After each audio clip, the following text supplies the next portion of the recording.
my CEO wife, Katarina, and her male assistant are playing around quite extravagantly. From the office to the company rooftop. From the car to the outdoors. He calls her Little Greedy Cat. She calls him Little Teddy. Their love affair is well known to everyone. During their escapades, employees even have to deliver safety supplies to them. Even so, Katarina believes I don't know anything. She says, "As long as you're still Henry, I will never let you leave me, but I've already changed my name. I've planned everything." Chapter 1. Mr. Han, are you sure you want to change your name? Once changed, you'll need to update your academic records, documents, and passport, the staff member asked. I nodded and replied, "Yes, I'm sure." The staff member continued to persuade me. "Changing your name as an adult can be quite troublesome, and your original name is quite nice too. Would you like to reconsider?" I answered, "No reconsideration." I signed the name change consent form and said, "Thank you." "All right, the name you want to change it to is Liberty, correct?" The staff member asked. "Yes," I said. "Liberty, freedom, flying towards the horizon. This is the future I've planned for myself. I'm going to leave here for good." I asked, "Can I now go and change the name on my passport?" The staff member replied, "Yes. Here is your name change receipt. You can take this to the window downstairs to update your passport." I quickly completed the passport update, but nothing else. My degree certificate, household registration, nothing was changed. Anyway, I'll be leaving with my new passport in a week. My old identity will stay behind forever, and I don't need it anymore. With my new passport in hand, I walked out of the service hall, facing the landmark building of H City. On the large screen of the building, there was an interview with Katarina, the CEO of Penguin Group. The host, keen-eyed, noticed her small gestures and laughingly asked, "Mrs. Ma, I've noticed you keep stroking your ring, but it seems like just a simple silver ring. Is there something special about it?" Katarina smiled gently, raised her hand for him to see, and said, "This is my wedding ring." The host replied, "Ah, sorry, I thought with your success, your wedding ring would surely be a diamond, and a large one at that." Katarina said,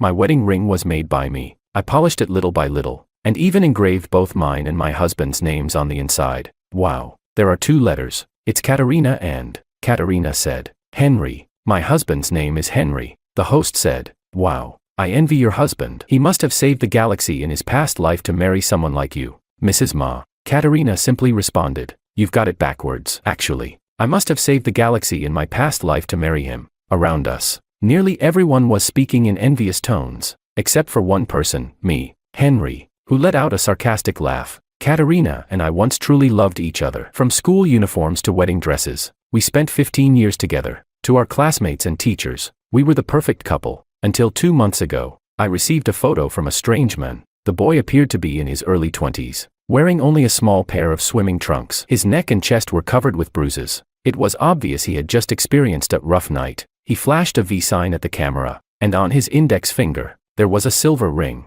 Later, I met that boy in Katarina's office. His name was Oberon, freshly graduated from college at 21, and he was Katarina's new personal assistant. At that moment, my mind was a bit foggy. I really wanted to rush into Katarina's office and ask, "Does the term personal assistant include night shifts?" But in the end, I gave up. The bruises on Oberon's body in that photo already spoke for themselves. I left the scene amidst a chorus of admiration and envy, then turned and went to a jewelry shop. When I took off the ring from my left ring finger, it felt like a sharp pain shot through my heart. The staff asked, "Sir, what kind of jewelry would you like us to make?" I replied, "This ring. Please melt it down," he said. "But this ring has engravings. It must have some special meaning. Are you sure you want to melt it?" I answered, "Yes, please do it as soon as possible." Half an hour later, I returned home with a beautifully packaged jewelry box. Katarina came home around 10 p.m. She was holding a bouquet of flowers and said to me, "Sorry, Henry, I've been busy with work and haven't had time to be with you. I brought you your favorite potted plant. Do you like it?" When she got close, I could smell the scent of cigarette smoke on her, and when I turned my head, I saw a small hickey on her neck. It was red and obvious. I gave a cold laugh. Was she busy with work, or busy having fun with Oberon? She asked, "Why aren't you saying anything?" I pushed her away and said, "I'm just a bit tired." She said, "Then let's go rest." I pushed her away again and said, "You're tired too. Go take a shower and rest early." Katarina reached out to hold my hand, but then she noticed something. She asked, "Henry, where's your wedding ring?" Chapter 2, I responded. "I took it off." She asked, "But this is something I made with my own hands. A proof of our love. Why take it off?" I vaguely answered, "I've gained some weight recently, and it's no longer the right size. Katarina's expression softened, and she smiled again. She said, then I'll take it to the jewelry store to resize it. I replied. We'll see. She asked, by the way, what's that on the table? Katarina pointed to a beautiful jewelry box on the table, and with some surprise, she asked, Henry, is this a gift for me? I nodded. Yes. Inside was a small silver block. I had melted our wedding rings and placed them inside. Katarina, however, cheerfully said, what day is it today? Did my husband prepare a gift for me? My heart sank again, more than half gone. I said, today is our wedding anniversary. Katarina's face instantly turned pale. She almost begged me. Sorry, Henry, I've been so busy with work lately. How about we go out for dinner tonight? I'll make a reservation right now, I responded. No need, I've already eaten, she said. Then how about we go out for a night walk, a stroll by the river? I'm tired. I want to sleep. Katarina, attempting to please me, wrapped her arms around my waist from behind and said, come on, Henry. It's been so long since we walked together. I've felt like you've been a little distant lately. If this keeps up, I'll start thinking my Henry has lost interest. Had I lost interest? She was the one who had someone else in her heart first. She was the one who had already drifted away from me. And this time, I would take back my heart forever, along with myself. On the way out, Katarina drove, chatting and laughing with me about what she'd seen recently. I sat in the passenger seat, looking out the window, pretending not to hear, because just earlier, when I was buckling my seatbelt, I had reached into the gap between the passenger seat and pulled out a torn stocking. I shoved it back in, pretending nothing had happened. Since I had already decided to leave, I didn't want to argue with her anymore. There was nothing to be gained except useless lies. If I couldn't get anything, I would simply stop wanting it. By the river, Katarina got out of the car and opened the door for me, saying, Henry, we're here. I didn't really want to come, but this riverbank was a place we used to visit often when we first got together. If this is where it started, then let it end here. Someone said, wow, isn't that the Ma from the TV today, the one who made her own wedding rings? I remember. She's so beautiful and gentle, an absolutely perfect wife. Ugh, they're so sweet. Just then, Katarina's phone rang. She looked at me apologetically and said, sorry, Henry, it's work. Let me take this call. I'll be right back, I responded. Go ahead, she said.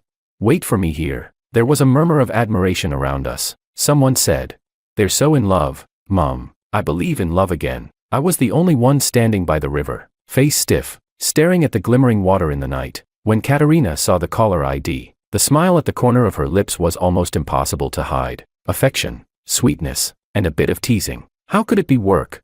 But I couldn't be bothered to expose her. It was a bit cold by the river, so I went back to the car to wait. On the car screen, Katarina's social media account was still logged in, connected to her phone. The chat history was still scrolling by. The person on the other end was called Little Greedy Cat Oberon. Katarina wrote, miss me.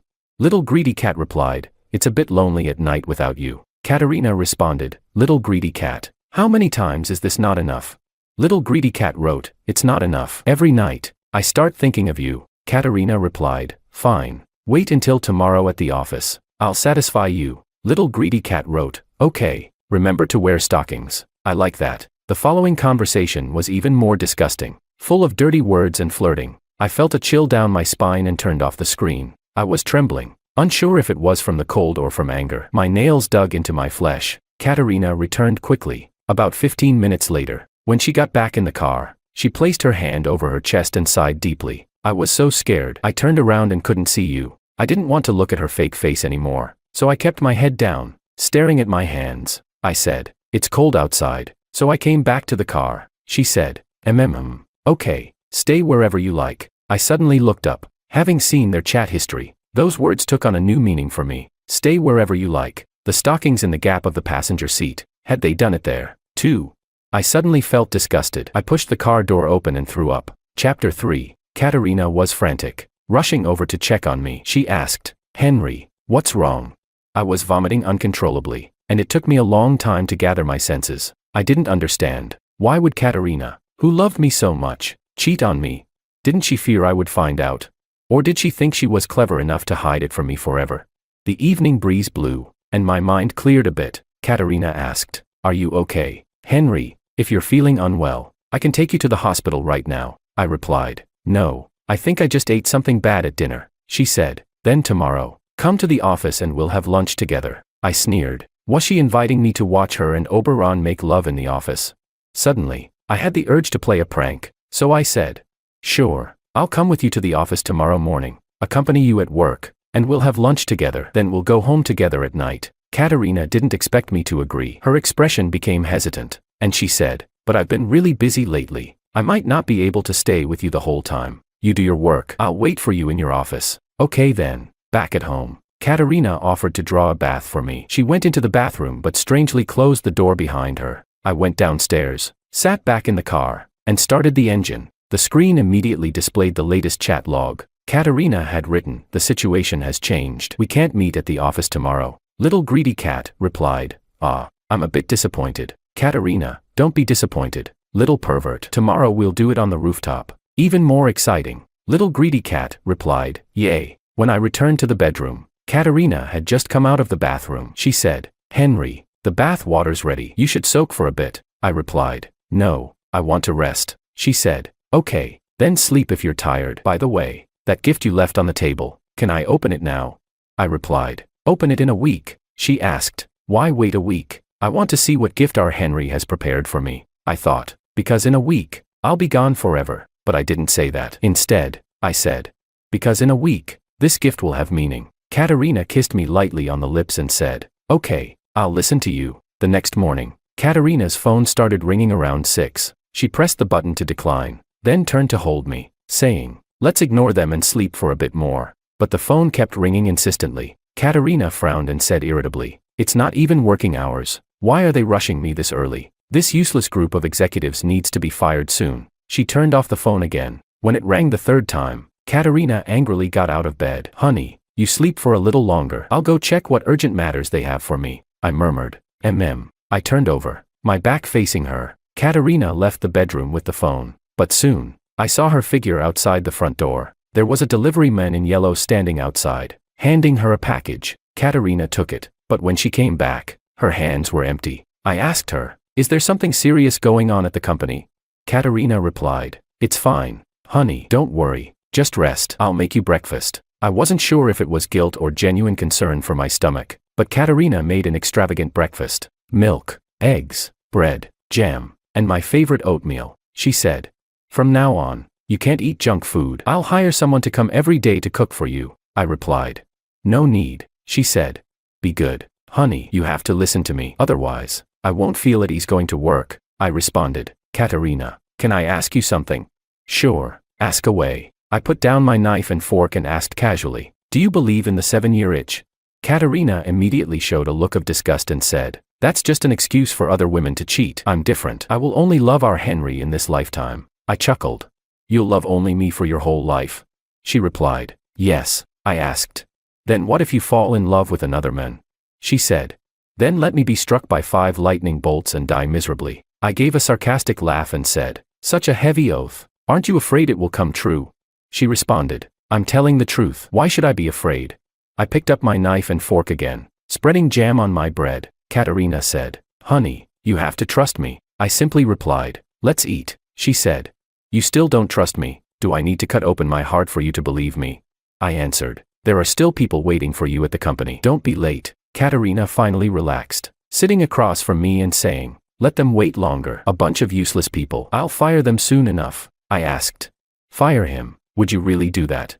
I said him, not them. I wasn't sure if Katarina heard it or not, but she replied, "Except for you, I have nothing I would hesitate to give up." Chapter 4. After breakfast, the two of us headed to the company together, but I really couldn't stand sitting in the front seat, so I insisted on sitting in the back. I said, "I get motion sickness. The back seat is more comfortable and I can get some fresh air." Katarina didn't push me any further and said, "All right, I'll try to drive more smoothly." When we arrived at the company entrance, Katarina jogged over to open the car door for me. As I got out of the car, I was once again surrounded by employees during the rush hour. A few executives even jogged over, flattered and said, "Mr. Han is here.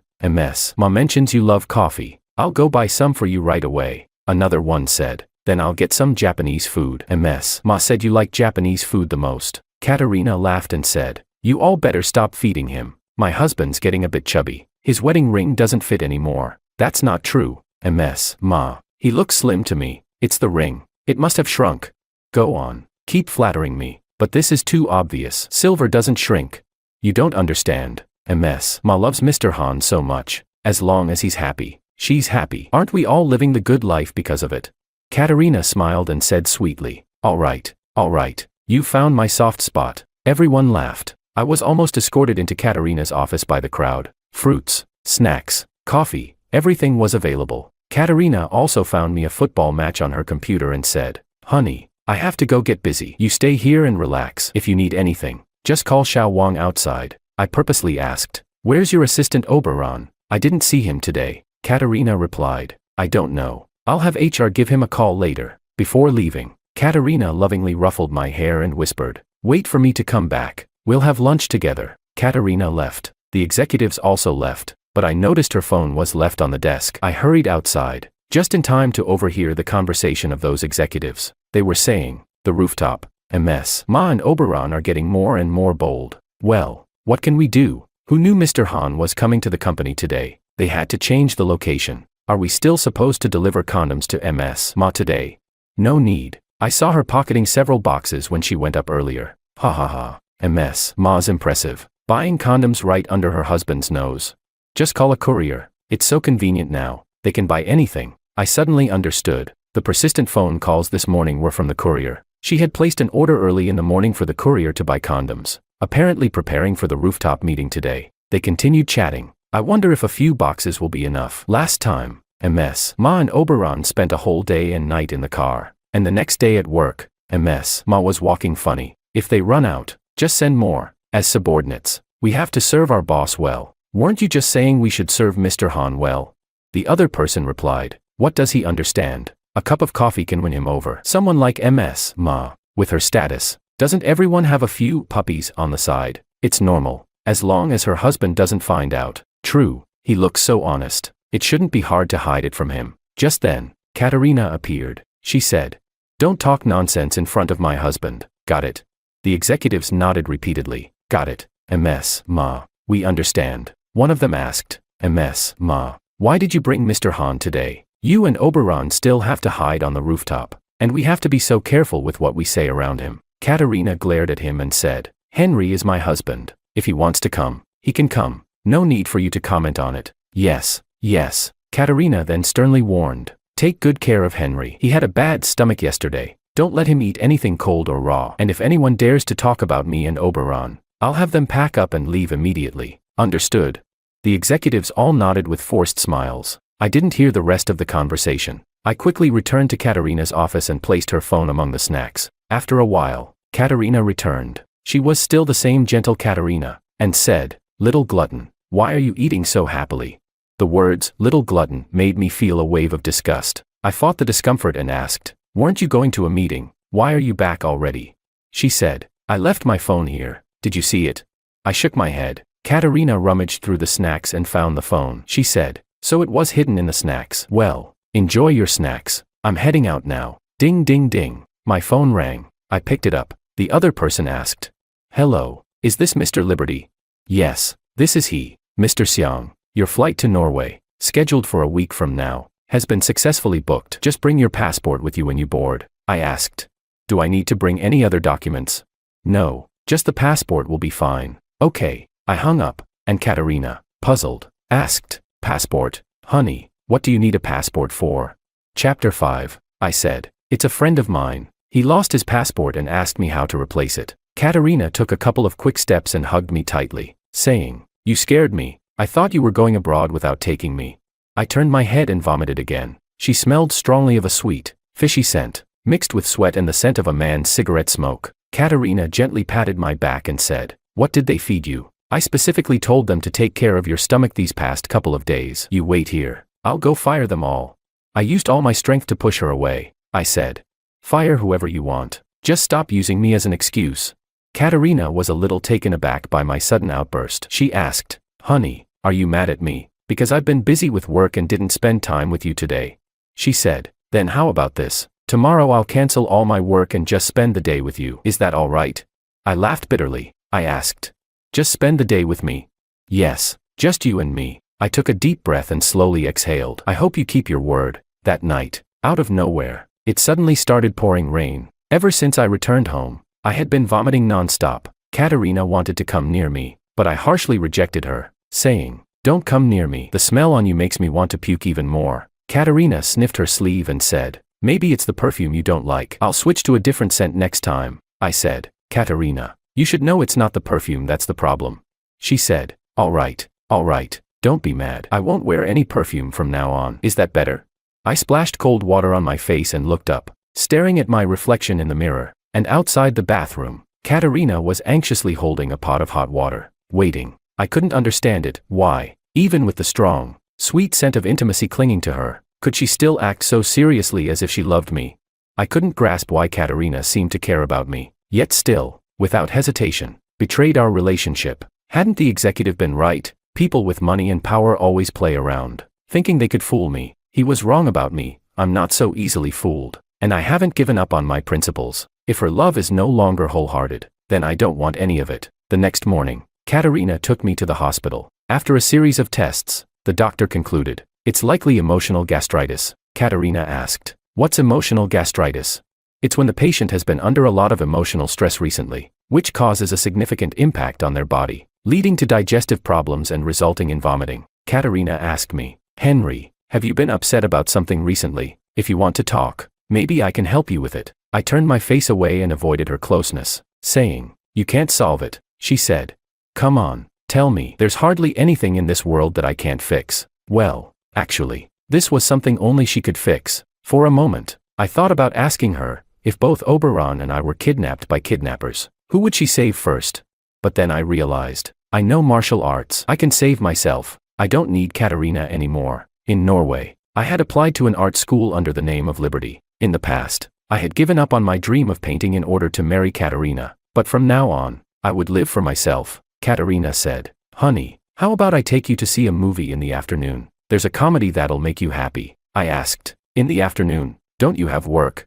She said, "Didn't we agree? I'm spending the whole day with you today. I keep my promises. I'll never go back on my word." The next moment, her phone rang. She was about to reject the call but paused when she saw the caller ID. I watched her expression change, from irritation to hesitation. I laughed. "Answer it. Company matters are important." Katarina said, "I'll be quick. Just give me 5 minutes." "All right." Katarina stood up to leave, but I stopped her, saying, "Answer it here. I don't understand your company's matters. Don't worry about me spilling anything." Katarina hesitated for a moment, then awkwardly stopped and, after 2 seconds, answered the call, frowning. "I told you not to call me today. What's the matter?"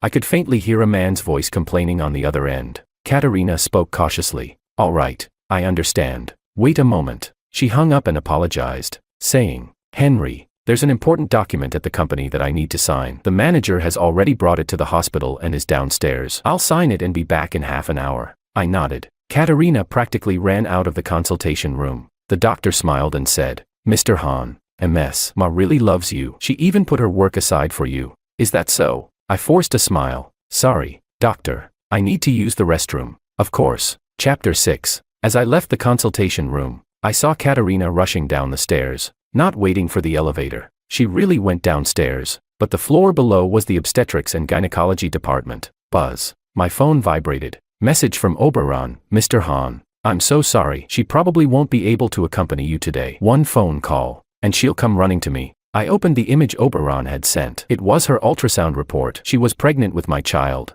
I zoomed in and finally made out the first line on the report. "Embryo at 8 weeks. Signs of a threatened miscarriage." Oberon taunted, "We spent the whole day on the rooftop yesterday, trying all kinds of positions. I guess we went too rough, and the baby's showing signs of a threatened miscarriage. Well, it's her fault. She said she was bored with the usual routine at home, but when she's with me, she wants something more exciting." Oberon continued, "I'm concerned about her health. I've asked her to come down for a checkup. After all, compared to gastritis, the baby's more important, don't you think?"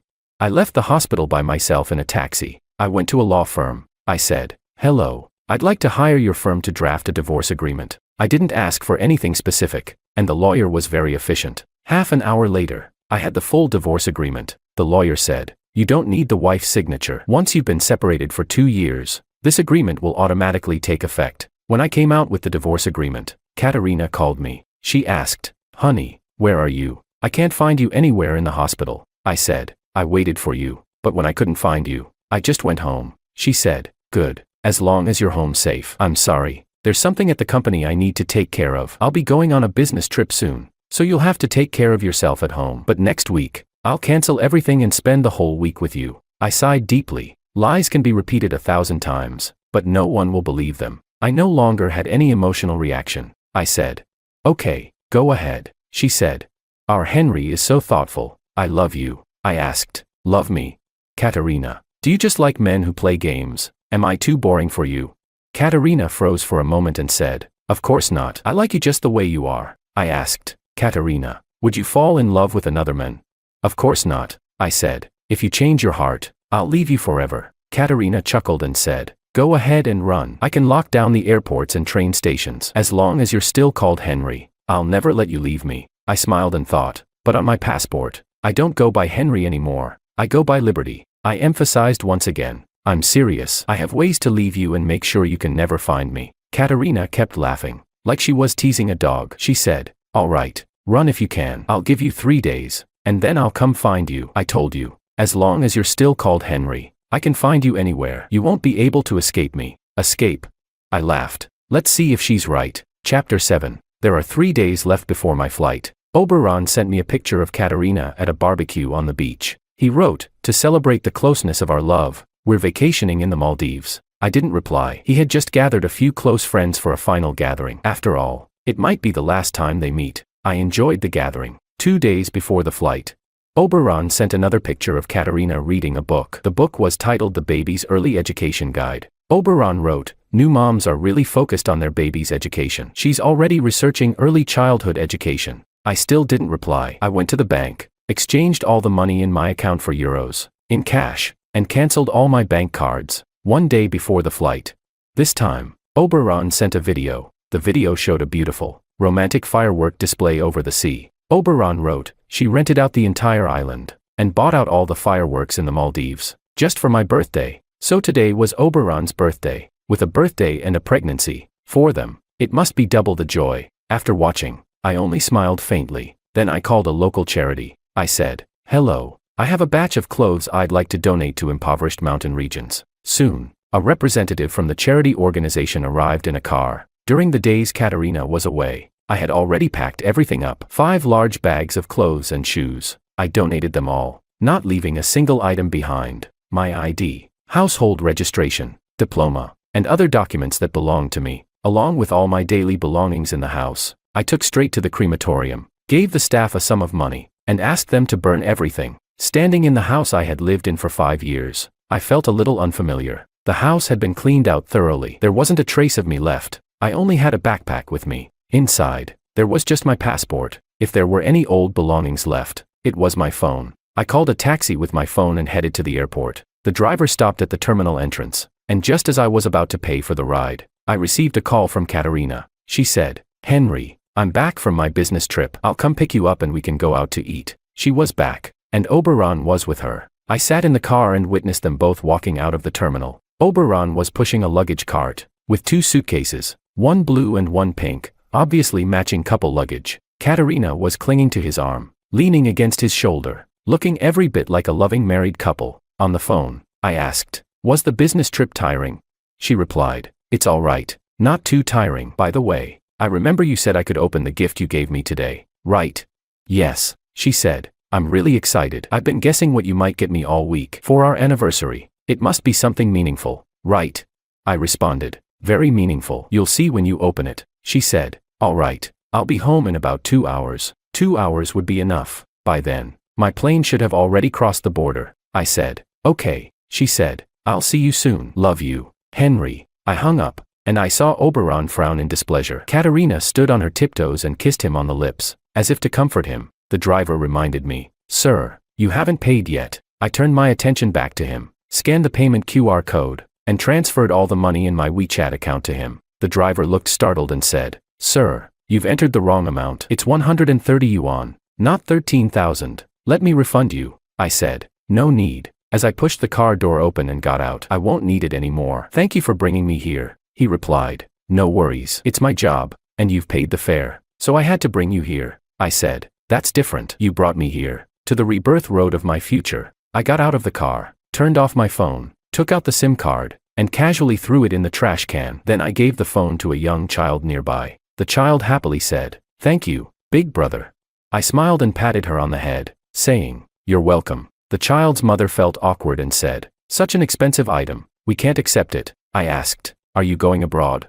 "Yes, we're going to Africa to find her father." I smiled and said, "Then take it. You might need it in Africa." She said, "All right, thank you." I waved goodbye to them. Safe travels. The broadcast was making an announcement. "Liberty, please make your way to gate H23 for boarding. Your flight is about to depart." I held my passport tightly, took one last look back, and resolutely walked toward the gate. Chapter 8. Katarina hung up the phone, seemingly unaware of any changes, but Oberon, on the other hand, wasn't very happy. He said, "The days when you belong to only me are coming so soon. After that, we'll have to hide and sneak around again." Upon hearing this, Katarina gave him a slightly warning tone and replied, "Don't let me sense anything unusual, or you know the consequences." Oberon sighed and said, Fine, I know. You've said it 100 times already." When Katarina saw that he was even more upset, she lowered her head and tried to comfort him. "All right, I won't say it again." Oberon shook his head and said, "You need to make it up to me." Katarina replied,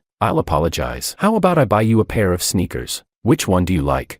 Oberon raised his head and said, "Let's go back to the company before you go home. Let's do it one more time." Katarina hesitated slightly and replied, "I've already told Henry I'll be home in 2 hours. There won't be enough time. You could just say there was traffic on the way. After all, the airport highway is always congested." Katarina glanced at the time and was still unsure. Oberon then pulled her in and kissed her lips. At first, Katarina pushed him away, but soon, the push turned into an embrace. After a passionate kiss, Katarina's fire was ignited. She whispered with a teasing laugh, "Little glutton." Oberon smiled and said, "Let's go back to the company, just for one last crazy time." Katarina didn't respond. Instead, she quickly grabbed his hand and headed for the parking garage. Oberon chuckled, The luggage. Katarina replied, "Forget it." In the car, they had a playful moment before heading back to the company, where they spent another 2 hours in madness. When it was finally over, Katarina remembered to call me. "The phone you are trying to reach is turned off." Katarina felt something was wrong. "I never turn off my phone."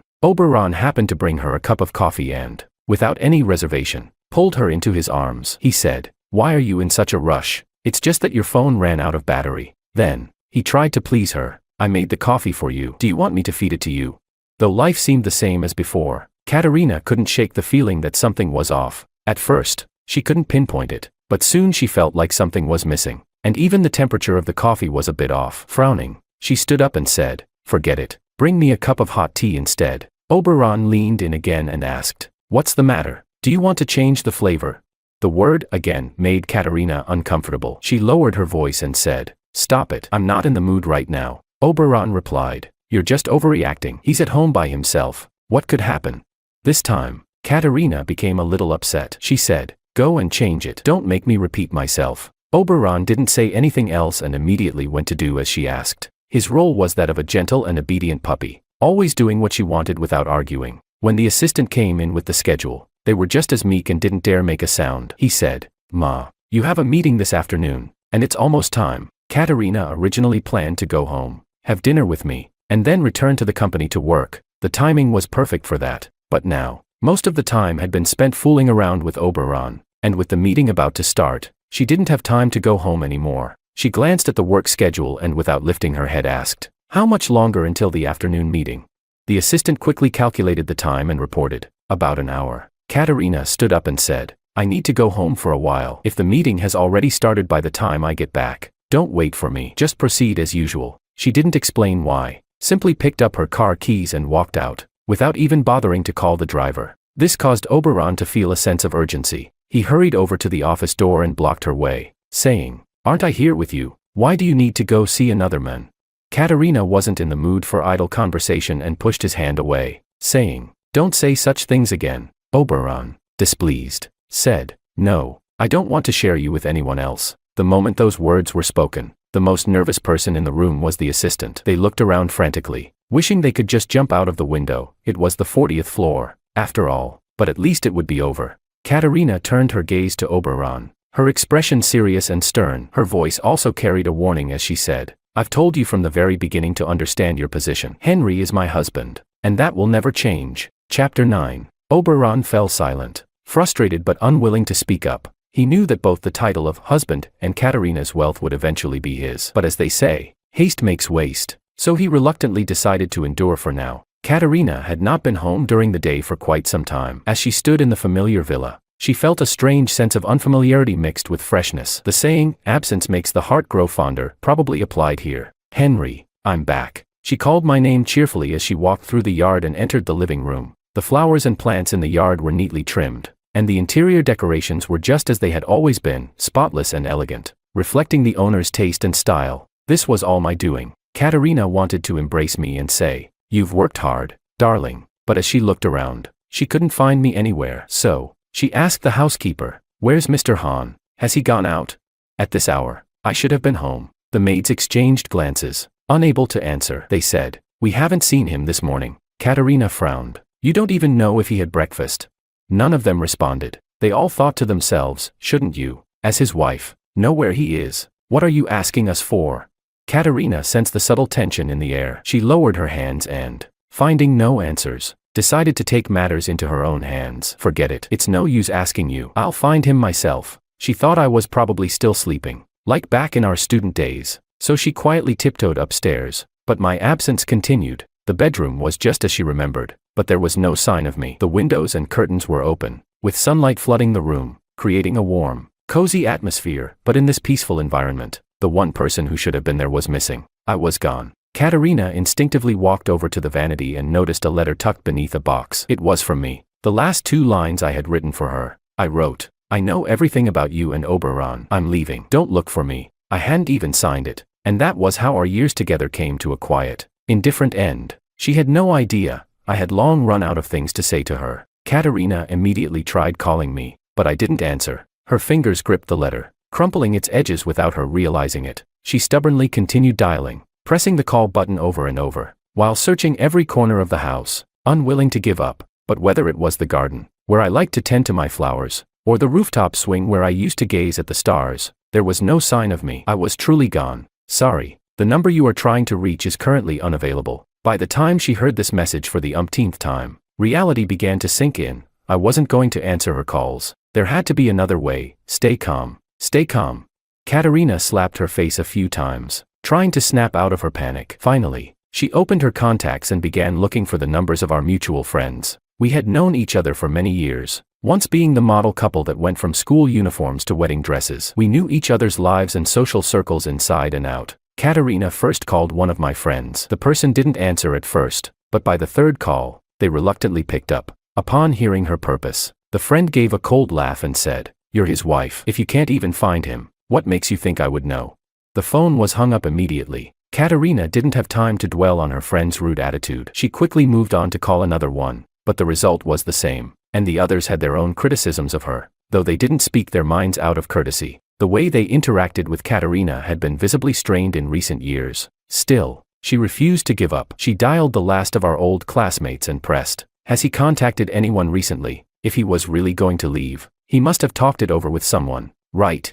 Her old classmate seemed to think it was a joke and replied, "You're his closest person, his pillow partner. If you didn't notice any signs, what makes you think anyone else would know? Maybe you should think about the arguments you've had recently." Katarina fell silent. It had been a long time since they had sat down and talked properly. If they still had arguments, maybe I would never have gone so far as to leave. She hung up the call with the last friend and felt a growing sense of panic. The bedroom, like every other room in the house, remained the same, but all of my things were gone. Chapter 10. The more Katarina thought about it, the more anxious she became. She feared I had acted on impulse and might be staying in a hotel, only to realize he was missing something important. Worse, she feared I had forgotten something vital in the rush of traveling or had no money to spend, and so she impulsively logged into her bank account to send me money. She didn't even bother to check how much she had transferred, just knowing that she had typed in a few zeros, genuinely worried that I might face difficulties while away. What she didn't know was that I had never needed her financial support. It didn't take long for a call from the bank's customer service. "Miss Ma,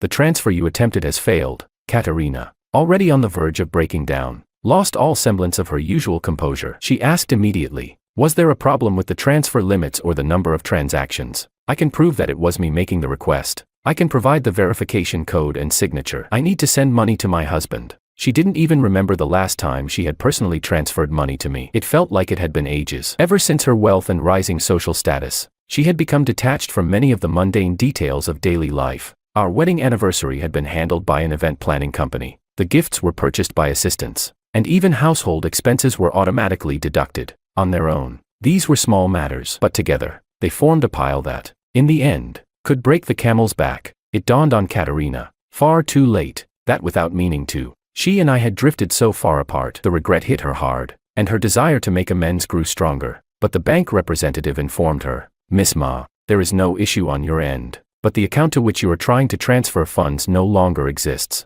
"Why?" the representative explained. "That card was cancelled yesterday." "Yesterday?" Katarina repeated her question in disbelief, and after receiving confirmation from the representative, she hung up the phone, exhausted. She put her hand to her face and let out a sob. If only she had called me even once these past few days, she would have noticed something was wrong, but she hadn't. Now, it was too late. An hour passed quickly, but Katarina was no longer focused on work. She spent her time frantically searching through my social media accounts, hoping to find some trace of me. Perhaps, she thought, I had shared something online under an alias. Katarina didn't use social media much, but she remembered my account name. No matter which platform I used, I always called myself Big Orange. She first opened WeChat and found that our chat history had long since stopped, frozen on a past day. As for my account, it had been deactivated. Where my profile picture once was, there was now only a gray default avatar. It felt like a punch to her chest. She moved on to search for Big Orange on other platforms, but the result was the same. Either the user no longer existed, or the account had clearly been taken over by someone else. She spent hours scrolling, searching tirelessly. Eventually, she found only a few scattered posts where people had shared my messages. The Big Orange ID had completely disappeared. Katarina, unwilling to give up, called the platform's customer service. She provided them with my personal details, demanding, "I've read your platform's rules. A deactivated account can be reactivated within 7 days. I need to recover his data." The customer service representative refused, saying, "I'm sorry, but the account can only be reactivated by the account holder themselves." Katarina argued, "I'm his wife. Can't I reactivate it on his behalf?" "I'm sorry, ma'am," came the polite reply. Frustrated, Katarina said, "Fine, I'll file a complaint and you'll be hearing from the court. Don't think I don't know you have access to this information. It can't be that hard to restore the account data." The representative responded calmly, "Feel free to do so." They were used to dealing with difficult customers and were unshaken by her threats, knowing that any legal process would take time and effort. Katarina, seeing that her threats had no effect, felt a sudden wave of defeat. She hung up the phone and quickly reached out to a contact at the platform, asking for help in a more measured tone. She said, "I understand your policy, but my husband is missing. Before he disappeared, he took nothing with him, not even his social media accounts or bank card. If you can't help me recover his data, I'll truly have no leads left. Please, I'm begging you." Chapter 11. Katarina rarely humbled herself, but for me, she had no choice but to do so. Luckily, after confirming that her husband was indeed missing, the platform's representative relented and agreed to help her. She was finally able to access my social media account. My profile picture was a painting I had done, conveying a quiet, serene vibe that perfectly matched the sense of calm my username, and the account itself, gave off. I wasn't a very talkative person, but unexpectedly,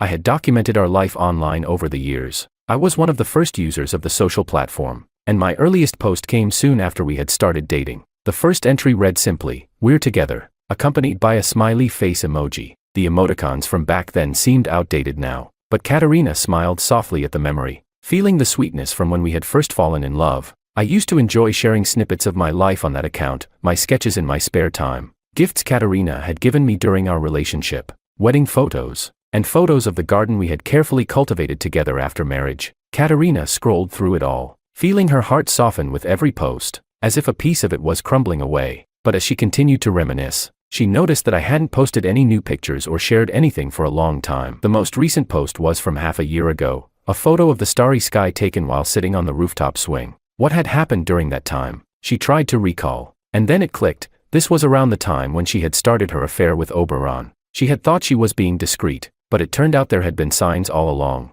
little details that had betrayed her. A wave of intense regret hit Katarina. With trembling hands, she clicked on the last text post I had made. It was sent late last night, and the message was extremely brief. "This is the end." There were no hidden hints in my words, but Katarina knew instinctively that this message was for her. It was the final statement. Closing the chapter on everything we had shared over the years, Katarina spent the entire day in a daze. As night fell, the once warm and familiar home felt cold and alien. She lay alone in bed, engulfed by a crushing sense of emptiness. It was a feeling unlike anything she had ever experienced. Her phone buzzed several times by her pillow. Oberon was texting, trying to get her to go out, but she didn't even look at his messages. She lay there, sleepless, until well past midnight. And finally, unable to sleep, she turned on the bedside lamp and moved to the spot where I used to lie. She wanted to feel the warmth of my presence, even if only for a moment. At least I should have been here last night, right? She thought to herself, trying to recall the last time we had shared a bed, but the emptiness in her chest felt colder than the sheets around her. The silk bedding was smooth to the touch, but it took much longer to warm up compared to the cotton sheets we had once shared. Many years ago, when we were newly graduated and didn't have the means for such luxury, we would cuddle together for warmth every night before sleep. Now, she missed me desperately. Her heart ached as if someone was squeezing it tight. Just then, the alarm clock rang sharply at midnight, pulling her out of her reverie. Katarina couldn't lie there any longer. She suddenly remembered the small box I had left for her, the one with the beautiful jewelry inside. She quickly walked to the vanity and grabbed it. The box was small, fitting comfortably in the palm of her hand, but when she opened it, instead of a fine piece of jewelry, she found a small, oddly shaped silver block. At first, Katarina didn't understand. Why had I given her this?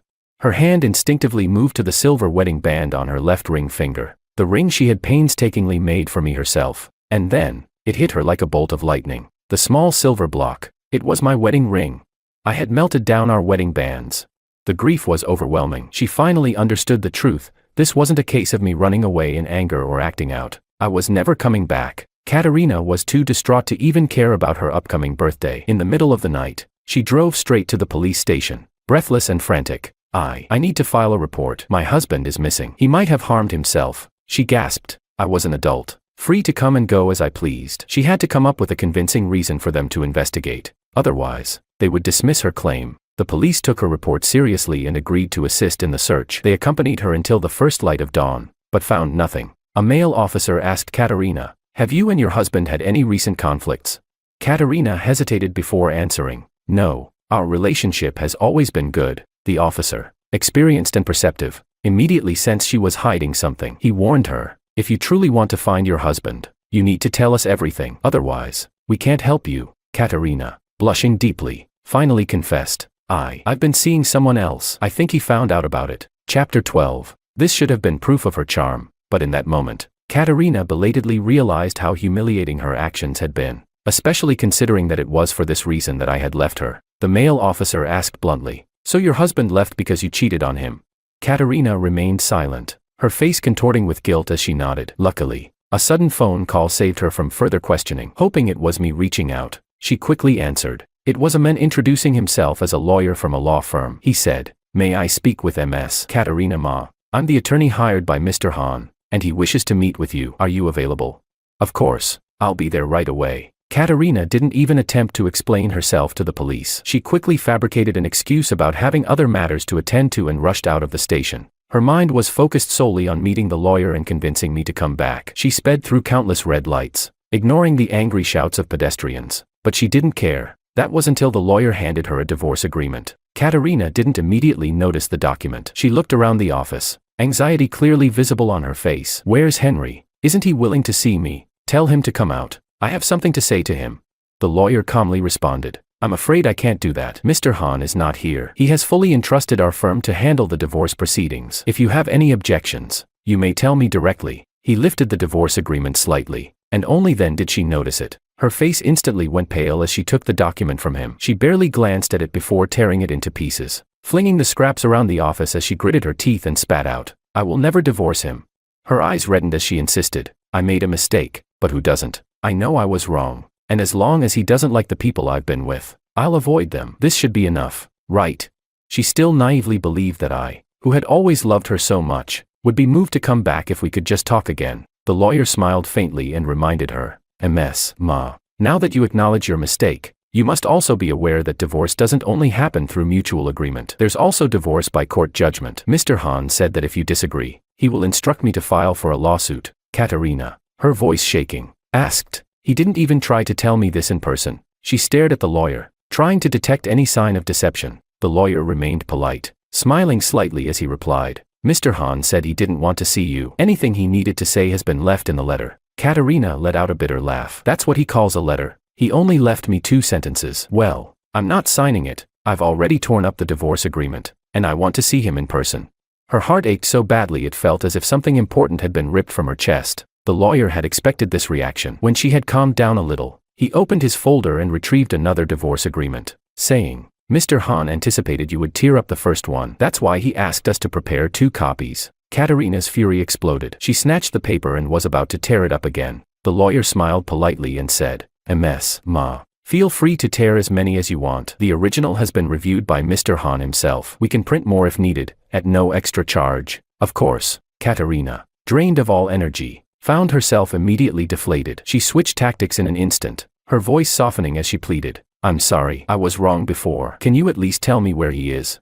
The lawyer's demeanor remained unchanged. Sorry, MS, Ma. I don't know. His implication was clear. He had no intention of letting her see me, even for a final time. Katarina's tone became more polite, almost pleading as she said, how about this? If you tell me Henry's whereabouts, I'll pay you 1,000. No, 50 million. The lawyer remained unfazed. MS, Ma. I cannot disclose information that Mr. Han does not wish to share. This is just a case. 50 million would be enough for you to open your own firm, or even retire comfortably without needing partners. This is a very lucrative deal. Katarina attempted to bribe him, but the lawyer remained firm. MS, Ma. Of course, I'd love to become rich overnight, but I'd rather earn that money through the firm. Besides, I genuinely don't know where Mr. Han is. After he entrusted everything to us, he only contacted me by phone. Katarina held onto her last shred of hope. Give me the phone number he's using now. I'll pay.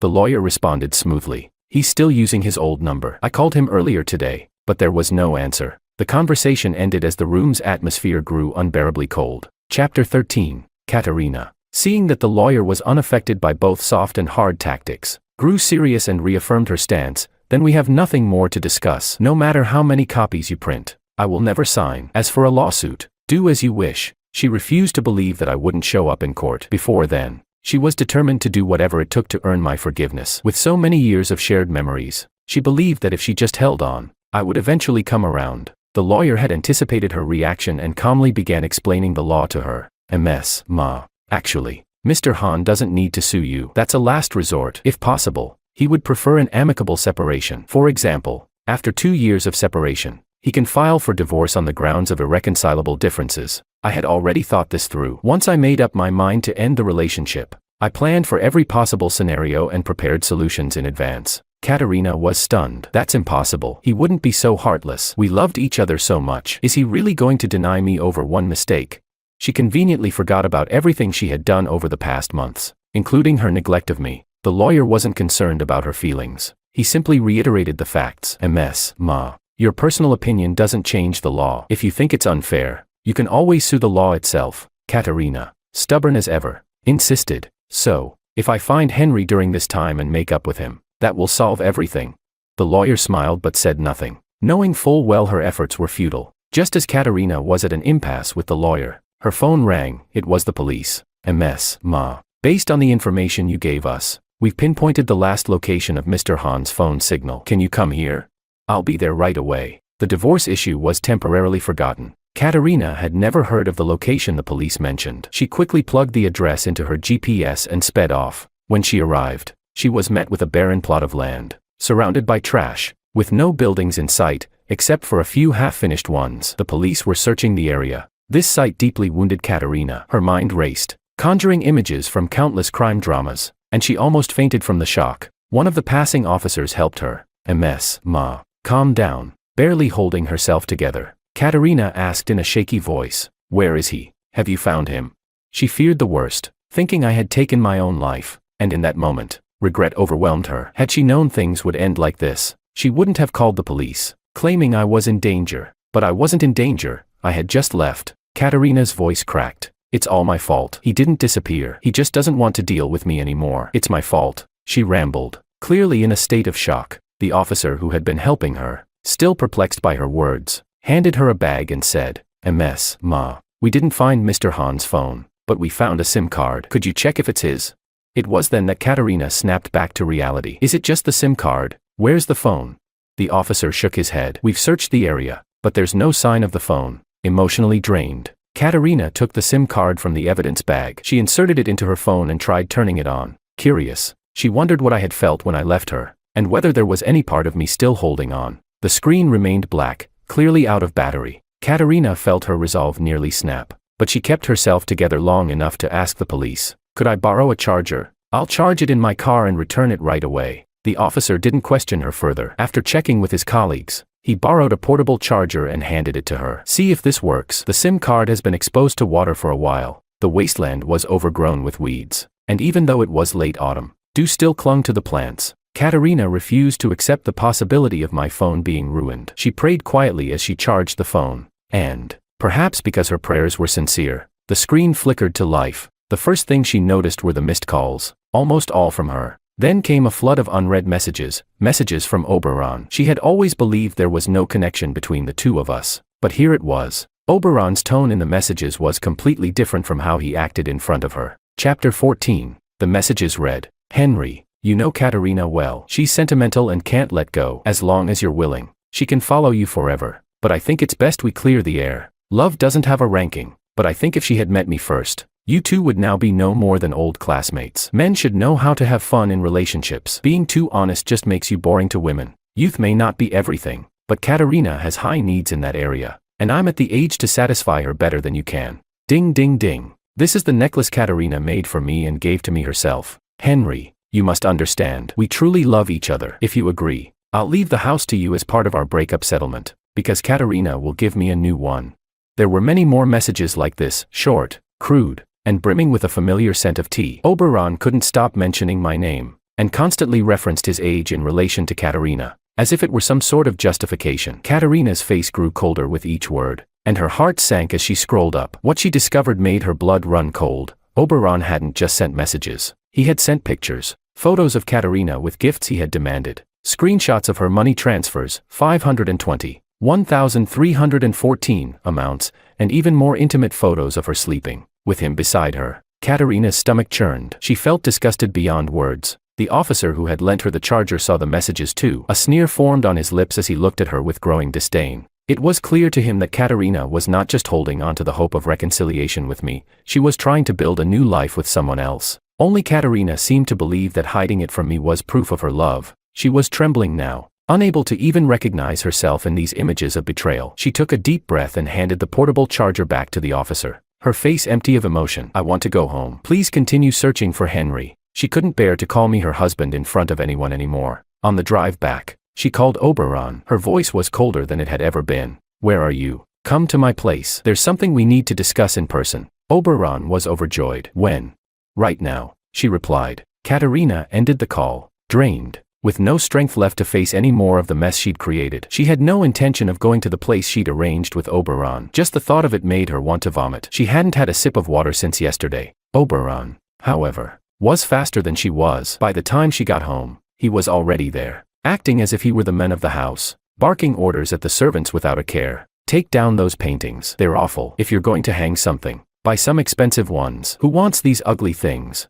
Oh, and the carpet needs to be replaced. I'll give you the brand later. It has to be the most expensive custom-made one. I don't want my friends thinking I'm lying to them. Pull up the flowers outside too, and get me the most expensive ones." He was giving instructions like a king, walking around with a sense of entitlement, pinching plants and throwing leaves aside like it was nothing. Only when he saw Katarina did he stop. A grin spread across his face as he ran toward her, eager to please. "Where have you been? Have you figured out where you want to go to celebrate? I think we should stay here. After all, I'm the man of the house now, right? By the way, where's the chef? I want to order some food." To Katarina, Oberon had always seemed like an amusing distraction, a boyish figure who wasn't really bad, just a bit vain and spoiled. She'd never expected more from him and had enjoyed the adoration and the youthful energy he provided. But now, standing before him, she realized just how terribly wrong she had been. Her gaze turned icy as she asked, "What are you wearing?"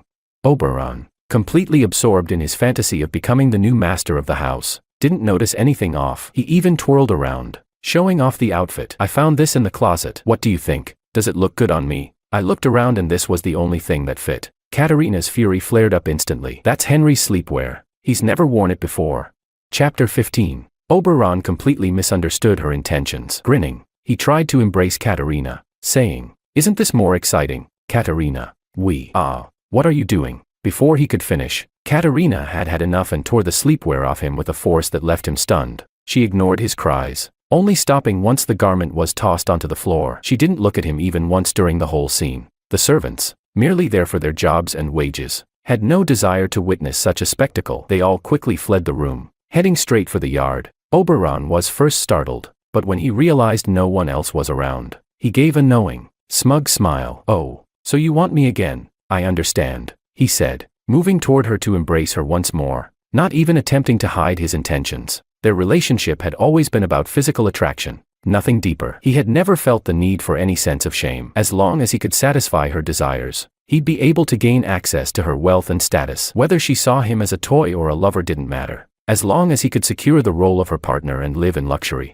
But Katarina's reaction was nothing like what he expected. She pushed him away with disgust, her eyes blazing with fury. "You don't deserve to wear his clothes, and you certainly don't deserve to touch his things," she spat, making it clear she had no desire to even be near him. Oberon had thought that after they moved into the house, marrying her would be inevitable. He had already begun to fantasize about becoming her husband, and he had planned to pressure her into finalizing the divorce. He had even changed into loose-fitting sleepwear, under which he wore nothing at all. He grinned, thinking he was being clever. "You've always liked me this way, haven't you?" he said with a smirk, but his confidence faltered when Katarina grabbed his wrist, stopping him from picking up his discarded sleepwear. Her icy gaze met him as she demanded, "If you had any decency at all, you wouldn't have sent Henry those messages, nor would you have taken photos of us together. I've warned you before, don't flaunt yourself in front of him. You're the one who drove him away." She made sure to place all the blame on Oberon, as if that would somehow lessen the hurt she had caused me. The truth of her own actions, her own betrayal, was pushed aside as she blamed him entirely.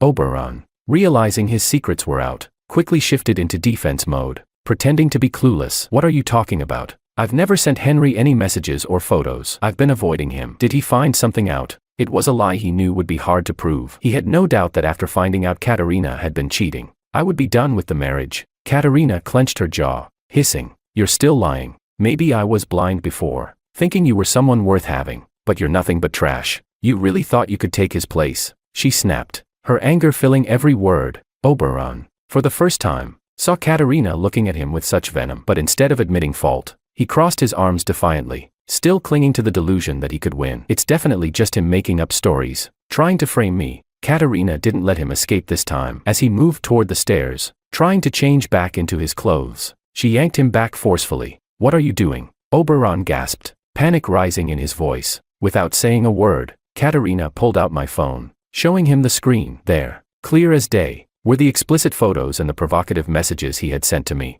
Oberon's face went pale when he saw what she had, and he muttered, "Wasn't he supposed to talk to you about the divorce directly?" As soon as the words left his mouth, he realized his slip-up. He scrambled to cover it up, saying, "I didn't mean to lie. I was just trying to protect you. If I didn't love you, I wouldn't have risked everything." Katarina cut him off with a laugh tinged with bitterness. "Is it really love? Or is it my identity and the Ma family's money you're after? You know the answer better than anyone." She regretted everything now, the decision to push me away for someone like him. Her anger was too much to bear, and she let it all out. Oberon was still clinging to his fantasies, unwilling to let go of what he thought he had earned. He grasped her sleeve desperately, pleading, "Don't you see? I'm sincere. You know I've always been sincere," he continued, trying to justify his actions. "Do you really think Henry loved you? A man who loves you would get jealous, but he never cared. I was just trying to help you see the truth. That's why I sent those photos." "Shut up," Katarina interrupted him, her voice cold and final. She was done with his excuses, done with the lies, and most of all,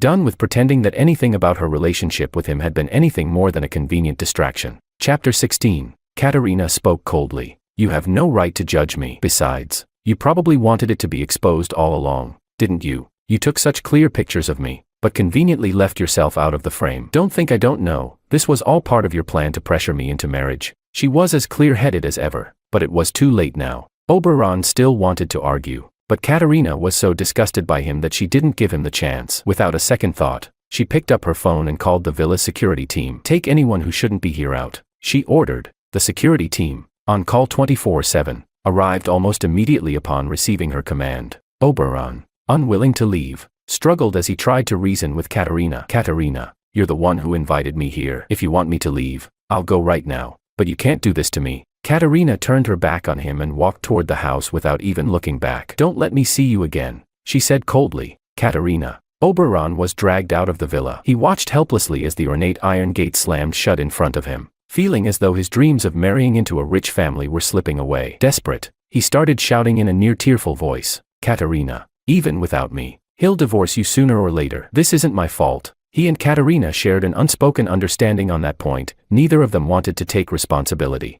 It wasn't until he heard people on the street whispering about him that he realized the full extent of his humiliation. What's with this guy? It's freezing cold, and he's running around with no shirt on. What is wrong with young people these days? It's disgraceful. Didn't you hear him? He said he's the reason for their divorce. Looks like he got kicked out after a fight with the wife. Wow. He looks so proper, but look at what he's doing. How shameless. Why not get a proper job? Why go around being a sugar baby? The crowd had gathered to gossip, taking photos and videos, not caring whether their footage would end up getting blocked on short video platforms. Oberon had always hoped for a quick rise to fame, but now he couldn't afford to have his reputation ruined. He covered his face with his hands, shouting towards the gate, "Katarina, Mrs. Ma, I'll leave right now, but at least give me a piece of clothing." The security guard, hearing the noise, returned to report to Katarina, "Mrs. Ma, Mr. E." He was cut off mid-sentence by Katarina's sharp command. "I don't want to hear about him again," she snapped, her voice dark with annoyance. Her mood was visibly soured,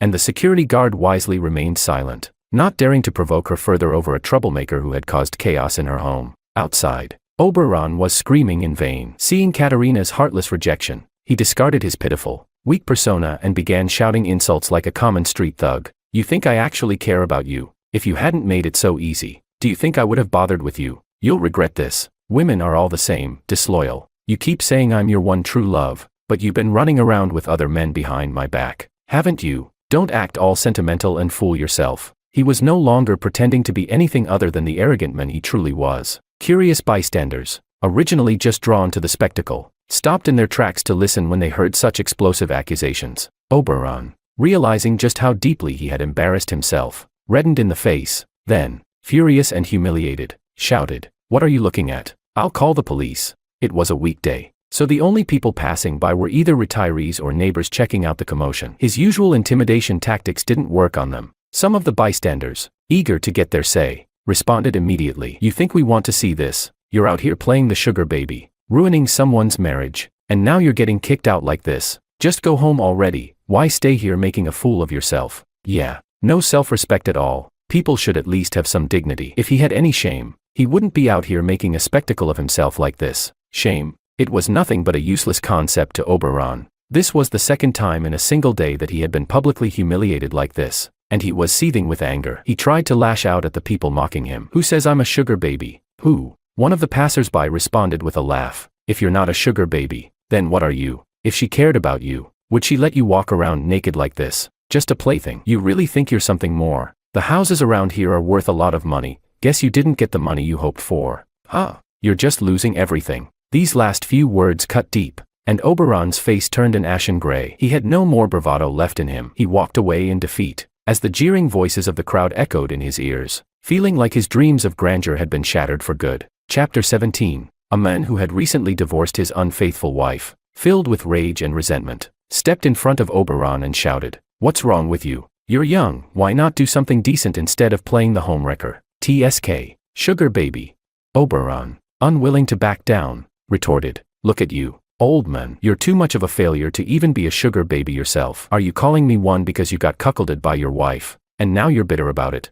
The man was furious. "I'd rather be a failure than be thrown out onto the streets, half naked like you. You're the real disgrace." The man reached out angrily to grab him. The situation quickly spiraled into chaos. The old man lived nearby and quickly gathered a group of neighbors to scold Oberon as a shameless sugar baby. The onlookers who had been watching the drama now got even more excited, calling their friends over to join in the spectacle. Within moments, a crowd had gathered, watching the scene unfold. Inside the villa, Katarina heard the commotion, but she didn't even flinch. She was completely absorbed in her own world, unwilling to leave her sanctuary. No matter how much Oberon yelled or tried to argue, he couldn't outshout the crowd. Furious and humiliated, he tried to cover his face and slip away, but he was nearly molested by a lecherous older woman who reached out in the confusion. "Get off me, don't touch me," he yelled, shoving her away. Realizing that Katarina had completely turned her back on him, he shifted his attention to the other men in the crowd. desperate for any support. After all, someone who had lived off his looks and body couldn't even fathom standing on his own feet. He convinced himself that the men watching were all jealous of him. He wiped away his tears, adopting a hurt expression, and shouted,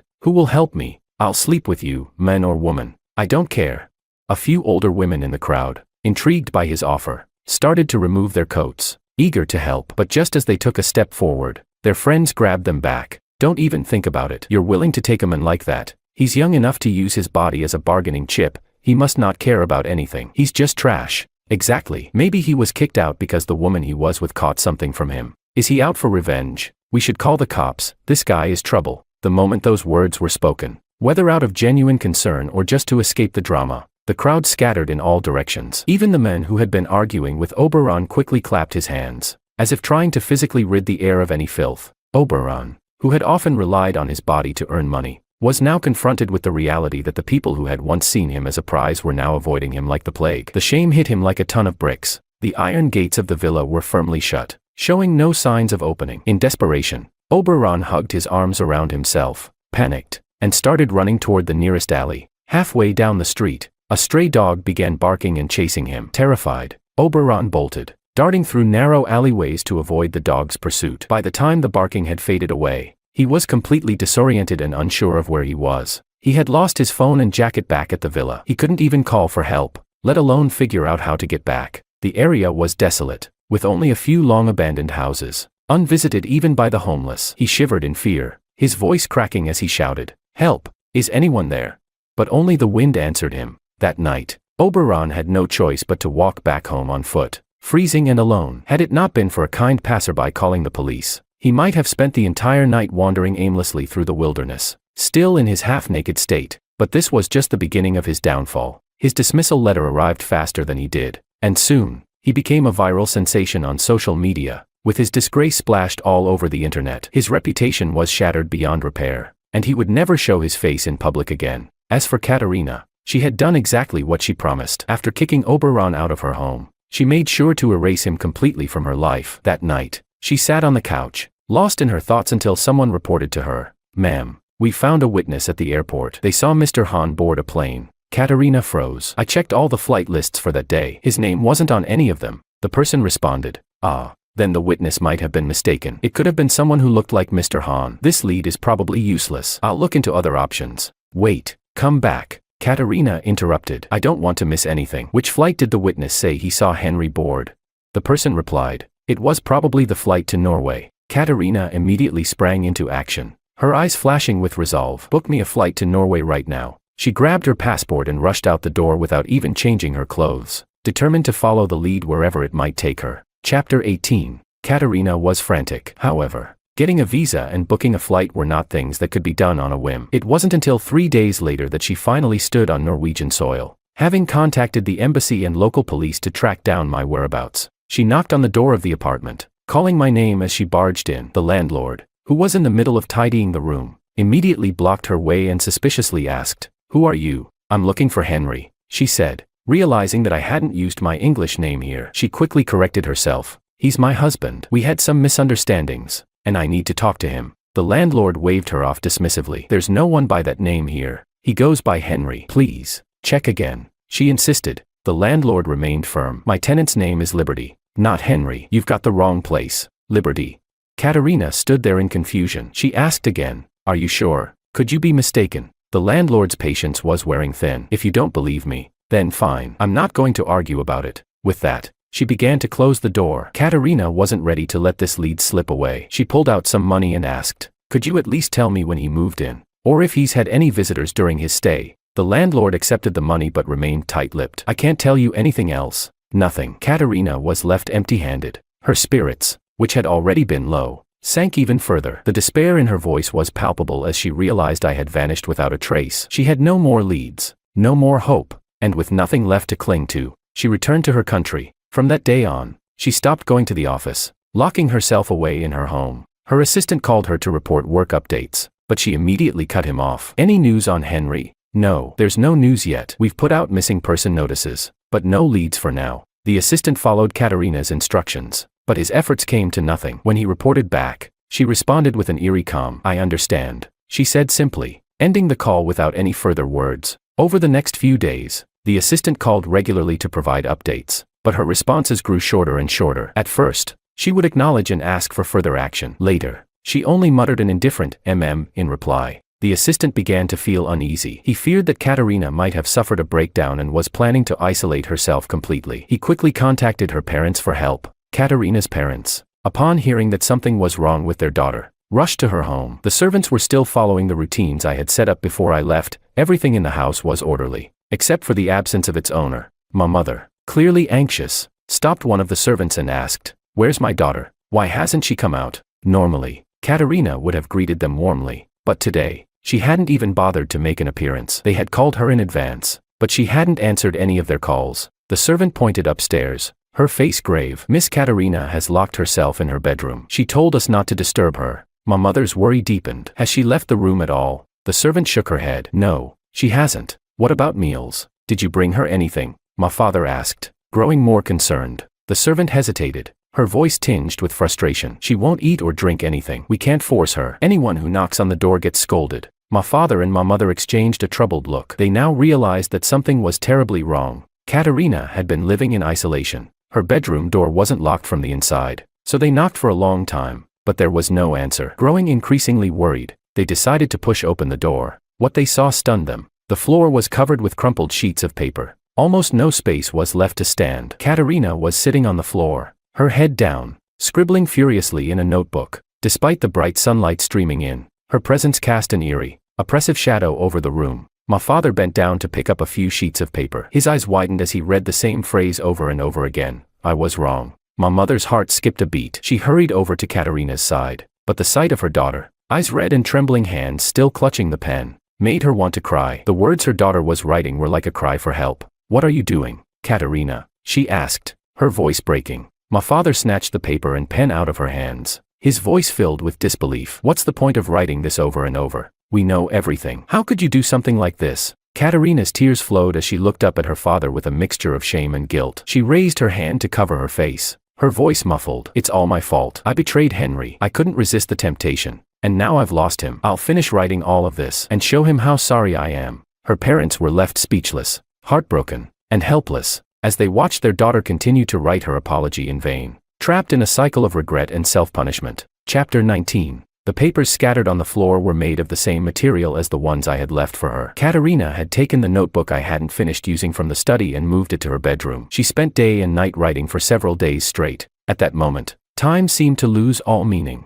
My mother, her eyes filled with tears, implored, "Henry doesn't want to see you. Even if you fill the entire room with apology letters, what good will it do? You should say these words to him directly." Katarina paused and thought for a moment, acknowledging that her mother had a point, but she was already trapped in her own thoughts, unable to escape. She lifted her bloodshot eyes and insisted, "He will know. Once I finish writing all of this, he will forgive me. He will understand my sincerity." Her voice was hoarse, but there was an unusual fervor in her tone, and her eyes gleamed with an unsettling intensity. Mid-sentence, she suddenly grabbed the notebook back, her trembling hands continuing to scribble on the pages as she muttered to herself, "I was wrong. You will forgive me, won't you? Once I fill all these pages, you will come back, and you will forgive me. I'm so sorry." Katarina repeated these words endlessly. My mother, seeing her daughter descending into madness, helplessly begged, "Please, I'm begging you, stop writing and not eating or drinking. If you keep this up, you'll die." But no matter how much she pleaded, Katarina remained unmoved. She tried to take the notebook away, but her strength wasn't enough to stop her daughter. In the end,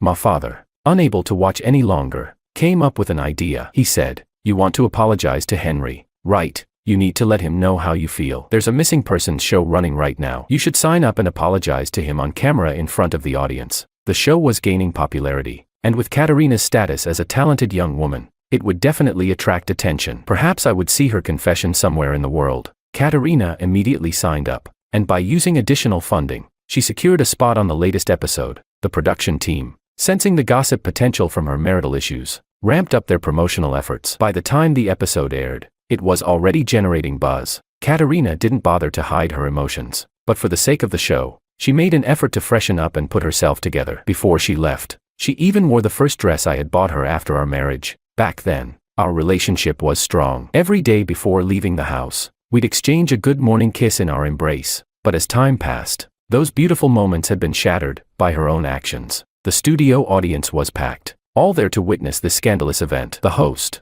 sensing Katarina's exhaustion, subtly probed for the cause of her marital breakdown. But to his surprise, she was direct and open from the start, confessing everything. She said, "I came here to apologize to my husband. I broke my promise when we were together. I told him many sweet things, believing we'd grow old together, our love never fading. But I couldn't resist temptation and made a mistake. As for our marriage, all the blame lies with me. I cheated first, and that's why he left. Today, I'm sitting here, just hoping that he'll give me a chance to ask for his forgiveness." Katarina spoke with genuine remorse, clearly explaining her feelings toward me. By the end of her confession, she was nearly choking on her tears. The production team, eager to capitalize on the drama, promoted the video widely. It quickly spread across the internet, sparking discussions on various forums. Some netizens even tracked down my past artwork and uncovered the identity of Oberon, the third party. But despite the flurry of voices, none of the information related to me surfaced. Katarina waited for several days, and when nothing came through, she forced herself to call her assistant. "I remember there's a video section on the company's official website. Can you upload my apology video there? No time limit, keep it up until we hear from Henry." This was essentially a public humiliation, not just for her but for the company as well. The assistant hesitated, feeling that this was too much, but didn't dare argue. He only asked, "Should we put it on the main site or the branch office site?" "Both." Katarina replied coldly, not satisfied. "Also, add space on social media. I want this on the front page, domestic and international. Anyone who has information about him can contact me, and put my personal number on there too." What started as a typical missing persons notice had turned into a media sensation because of my identity and the story behind it. Katarina believed that by taking this step, even if I saw her looking so tired and worn out on the program, I would choose to call her and talk things through. But I never contacted her, even though she kept her phone on 24/7, with the volume at its highest. I never reached out. A few days later, the first call from an unknown number arrived. The voice on the other end asked, "Is the reward for the lead on the missing person notice still up for grabs?" "Of course," Katarina responded quickly. The caller said, "All right, then send me 100,000, and I'll tell you where I saw him yesterday." "You saw him yesterday?" Katarina asked, her voice shaking with hope. "Yes." "Now send the money," came the reply.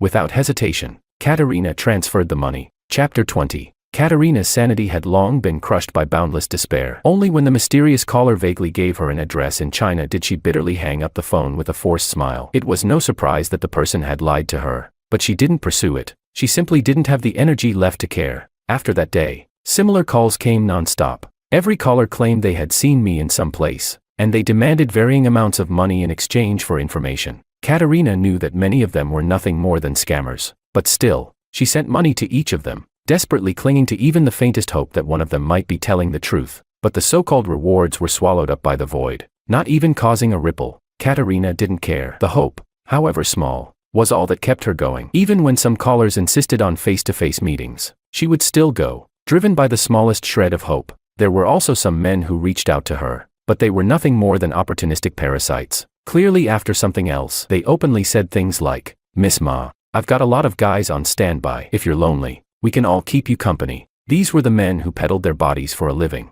Katarina immediately dismissed them with one word: get lost. After that, even the people trying to deceive her stopped calling. Her phone lay silent all day, quieter than she was. A month passed in this way, but then, something happened at home. One afternoon, the maid, who had been knocking on Katarina's door for some time without receiving a response, grew concerned. There was no sound of her telling them not to bother her anymore. Cautiously, she pushed open the door to check. What she saw made her heart stop. Katarina was unconscious, lying on the carpet, barely breathing. It was a critical situation, and the maid immediately called an ambulance. My father and my mother, who arrived at the hospital in a state of shock, looked far older than they had just a month ago. They anxiously waited outside the emergency room, appearing as though they might collapse any moment. But the doctor brought more bad news. The patient's fainting was caused by dehydration and malnutrition. Moreover, she miscarried. This is a case of severe mental illness, and if she doesn't get treatment soon, there's a high chance she may even attempt suicide. My mother fainted on the spot upon hearing this.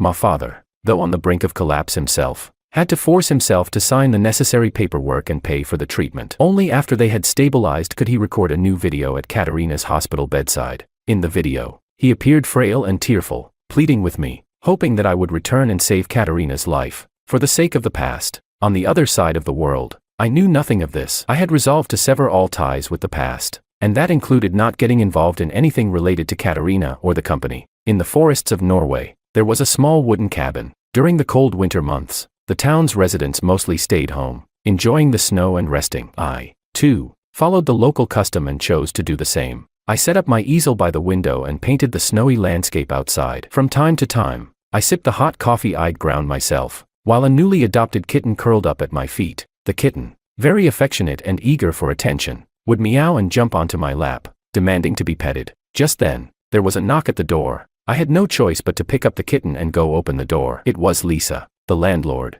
who had come to visit. I stepped aside to let her in. This little one insisted on cuddling, so I had to bring him along. It's no problem. He's so adorable, Lisa said, shaking a bag she was carrying. I baked some cookies and wanted to share them with you. Thank you. I smiled and poured her a cup of coffee. In this small town with its simple folk, the winter life was a bit dull, and visiting neighbors was a common pastime. In just a month, Lisa and I had become quite good friends. During our conversation, Lisa mentioned something that caught my attention. She said, "Liberty, I saw a video on social media. It's an apology video from a woman, and she posted a missing persons notice with a photo that looks a lot like you, along with her contact information. I was curious if you've seen it." The woman in the video looked more and more like me, but Lisa, remembering that I rarely use social media since coming here, was worried there might be more to the story. So, she phrased her question gently. I laughed. Really? What a coincidence. But my appearance is quite common where I'm from, so it's not surprising if someone else looks like me. This was my way of denying it. Lisa looked at my distinctly foreign face and immediately understood my meaning. But, rather than confronting me directly, she simply changed the subject. It's not just the woman. Her parents also posted a video saying that she's been going through a really tough time. She lost the child, and she's in very bad shape. They said she might die soon. Chapter 21. I have to admit, Katarina's performance in the video was quite compelling. Even someone who doesn't understand the language could feel her despair through her expressions and the subtitles. I said, "No, that's not going to happen." I was holding the kitten in my arms, my eyelashes lowered as I spoke. Everyone is an independent individual. No one is meant to live depending on someone else. If she's going to give up on herself over this, then there's nothing I can do. I can't sacrifice others to fulfill her. My decision was final. Even if Katarina herself stood in front of me, crying and begging, I would never turn back. Lisa smiled and said, "That's good. Don't worry. You're safe here. The snowstorm in the forest is so heavy that the roads to the nearby city are temporarily blocked. Even if someone mistakenly thinks you're the woman in the video, they won't be able to contact her and cause any confusion." A warm feeling rose in my chest as I tasted a freshly baked cookie with a red rim around my eyes. I said, "Thank you. These cookies are really delicious." Time flowed like water, and before long, it was the night before Christmas. A big day for the town's residents. Many young people working in other cities would make the effort to come back and reunite with their families. I was alone in the cabin, but I had bought some fresh flowers and hung up a recently completed painting on the wall, trying to prepare for the holiday spirit. Lisa, being thoughtful, invited me over. "By the way, Liberty, my sister Anna is coming home tonight. It'll just be the two of us, and it'll be a bit lonely. Would you like to come over and spend Christmas with us?" Since there were no other plans, and I didn't see a reason to refuse, I picked out a few flowers, grabbed the kitten, and brought a pot of hot coffee with me as I headed over to Lisa's place. Lisa lived alone and was quite happy to have someone her age to keep her company. She looked around at the decorations scattered throughout the house and, with a slight embarrassed smile, said, "All these decorations are from Anna. She said she would help me set up when she came home, but it seems like it's just us now." The Christmas tree was nearly 2 meters tall, standing beautifully beside the fireplace, but putting the star on top was a challenge. I shrugged and said, "No worries. Just give me a chair and a stool. I'll do it." Being taller than Lisa, I stood on the stacked stools, tiptoeing just enough to reach the top of the tree. Together, we quickly decorated it, and the tree looked festive and cheerful. Lisa sighed and muttered, "I really don't know what's going on with Anna. First, she forgets the string lights, then she's been gone so long without bringing anything back. I just hope she's not lost somewhere." I glanced at the clock and said seriously, "It's still early. She can make it back in time for the turkey." "Oh my God, the turkey." Lisa suddenly realized the turkey was still cooking in the oven and rushed to the kitchen. It looked like she had her hands full. I chuckled softly and continued hanging decorations on the tree. When I heard the doorbell ring, I went over to open it. Standing at the door was a cute young girl who had mistaken me for Lisa. She cheerfully held up a string of lights and said, "I brought the lights." Her words froze as she realized she was speaking to a stranger. Our eyes met. I wasn't bothered at all and smiled as I explained, "You must be Anna, right? I'm your sister Lisa's tenant. She's in the kitchen preparing the turkey. She'll be out soon." Lisa, who had been watching, brightened and remained silent for a moment, until she finally called out from the kitchen, "What are you standing there for? Come help me with the turkey." Anna seemed to snap out of her daze. Like a kitten caught off guard, she quickly walked into the kitchen with the string lights, and after some prompting from her sister, she returned and handed them to me. But the whole time, Anna didn't dare look me in the eye again. Her fair skin flushed with a noticeable red. On Christmas night, the three of us sat around the Christmas tree, sharing turkey and Christmas cookies. When it came time to exchange gifts, Anna finally gathered the courage to meet my eyes. With sincere blue eyes, she asked, "Would you be my boyfriend?" There were no embellishments or clever words, just the simplest confession. I pushed the Christmas gift I had prepared for the two sisters toward them and said, "I'm sorry, but I think I'm going to leave here soon." "Where are you going?" Anna asked, her eyes wide. I replied, "To somewhere far away."